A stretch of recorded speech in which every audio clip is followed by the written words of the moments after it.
Story telling इस दुनिया का सबसे पावरफुल टूल है आइडियाज को कन्वे करने के अंदर। आज आपके साथ 4 ऐसे करेक्टर्स की स्टोरी शेयर करने जा रहा हूं जो चेंज का असल कॉन्सेप्ट आपको समझा देगी।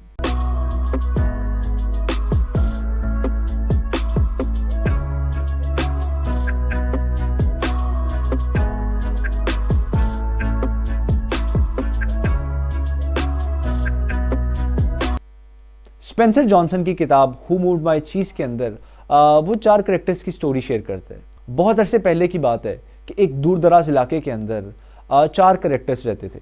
हेम, हॉ जो कि 2 छोटे इंसान थे, और स्निफ और स्करी जो कि चूहे थे। ये चारों एक मेज के करीब रहते थे। इनकी लाइफ के अंदर one thing was the most important, और वो थी चीज़। ये रोज़ाना अपने रनिंग शूज़ पहनते और उस मेज़ के अंदर चीज़ को ढूंढने के लिए निकल जाते। उनका रोज़ाना का मामूल था कि वो उस मेज़ का चक्कर लगाते और कोशिश करते कि उन्हें चीज़ के रिसोर्सेज मिल जाएं। एट लास्ट एक दिन उन चारों को एक स्टेशन मिलता है जहाँ पे चीज़ के अंबार लगे हुए हैं। उस सब को देख के ये चारों बहुत खुश होते हैं। रात होती है और ये वापस अपने घरों में आ जाते हैं, और अगले दिन बहुत खुशी खुशी ये दोबारा उस स्टेशन पर जाते हैं और जी भर के चीज़ खाते हैं। इन लोगों की एक रूटीन सेट हो चुकी थी। स्निफ और स्करी रोज़ाना टाइम पे उठते और अपने रनिंग जॉगर्स पहन के उस स्टेशन की तरफ चले जाते, और वो डेली बेसिस के ऊपर जो चीज़ की मिकदार कम हो रही थी उसको ऑब्जर्व करते जा रहे थे। इसके बरक्स हॉ और हेम अपनी लाइफ को एंजॉय कर रहे थे, और वो समझ रहे थे कि शायद ये प्लेयर और ये चीज़ लाइफ टाइम के लिए उनके पास है, और वो बहुत देर से उठते और बहुत चहलकदमी करते हुए उस स्टेशन की तरफ जाते। वो वक्त को बदलते हुए देख नहीं रहे थे और जस्ट उस चीज़ का मज़ा ले रहे थे, और समझ रहे थे कि शायद ये कभी भी ख़त्म नहीं होगी। और इसी चीज़ की बेस के ऊपर उन्होंने अपनी लाइफ के अंदर बहुत से ड्रीम सोचे हुए थे और अपनी फ्यूचर प्लानिंग की हुई थी। एट लास्ट वो दिन आया कि जब स्निफ और स्करी अपने जॉगर्स पहन के उस स्टेशन पे पहुंचे तो उन्होंने देखा कि वहाँ पे चीज़ नहीं है। ये दोनों पहले से उस मोमेंट के लिए प्रिपेयर्ड थे। इन्होंने एक लम्हे के लिए भी नहीं सोचा और नई चीज़ की तलाश में ये उस मेज़ के अंदर भागना शुरू हो गए। जबकि हॉ और हेम रूटीन के मुताबिक लेट उठे, और जब वहाँ स्टेशन पे पहुँचे तो उन्होंने देखा कि वहाँ पे चीज़ मौजूद नहीं है।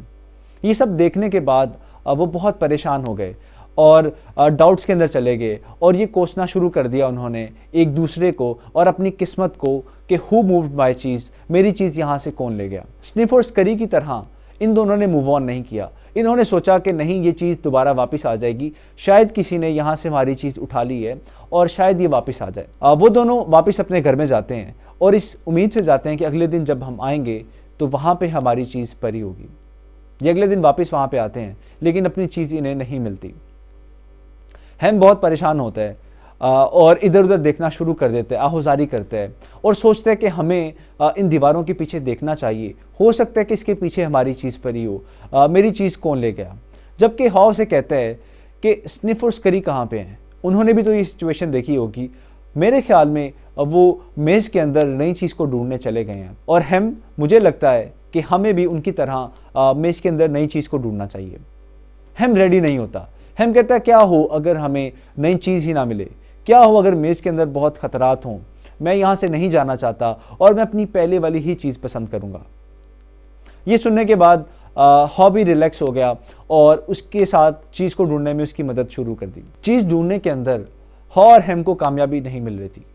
एट लास्ट एक दिन हॉ के ज़हन में ख्याल आता है कि स्निफ और स्करी को शायद चीज़ मिल गई हो और मुझे भी चाहिए कि मैं मेज़ के अंदर जाके नई चीज़ को तलाश करूं। यहाँ पे रहते हुए मुझे कुछ नहीं मिलेगा। वो अपने इस ख्याल को हेम के साथ शेयर करता है और हेम का रिस्पॉन्स फिर वही होता है कि मैं यहाँ से नहीं जाऊँगा, मुझे अपनी पुराने वाली चीज़ ही चाहिए। हॉ अब चेंज के लिए रेडी होता है और उसने ये माइंड बना लिया होता है कि वो यहाँ पे नहीं रुकेगा। वो हेम को छोड़ के नई चीज़ की तलाश के अंदर चला जाता है। जब वो मेज़ के अंदर भागना शुरू करता है तो बहुत से चैलेंजेस आते हैं। वो चैलेंजेस से लर्न करता है और एट लास्ट एक दिन उसे एक स्टेशन मिलता है जहाँ पे चीज़ के कुछ पीसीस पड़े होते हैं। वो वहाँ से चीज़ के कुछ पीसीस खुद खाता है और कुछ हेम के लिए लेता है ताकि उसे जाके बताए कि मेज़ के अंदर और चीज़ भी मौजूद है और उसे वहाँ से छोड़ के आगे मूव ऑन कर लेना चाहिए। जब वो हेम के पास जाता है और हेम को वो चीज़ ऑफ़र करता है तो हेम एक्सेप्ट नहीं करता। वो कहता है कि मैं इस चीज़ को पसंद नहीं करूँगा क्योंकि मुझे मेरी पुराने वाली चीज़ ही चाहिए। हॉ यहाँ पे समझ आता है कि हेम चेंज के लिए रेडी नहीं है और उसे छोड़ के नई चीज़ की तलाश में फिर से मूव ऑन कर जाता है। आफ्टर लॉन्ग स्ट्रगल हेम को इतना बड़ा रिसोर्स मिलता है चीज़ का जो उसने अपनी ज़िंदगी में पहले कभी नहीं देखा होता। और मज़े की बात, उसे वहाँ पे स्निफर्स करीबी मिलते हैं जो कि बहुत पहले ही उस चीज़ के रिसोर्स को फाइंड कर चुके होते हैं। अब हॉ बहुत बदल चुका होता है, उसने बहुत कुछ लर्न किया होता है और वो चेंज को एक्सेप्ट करता है।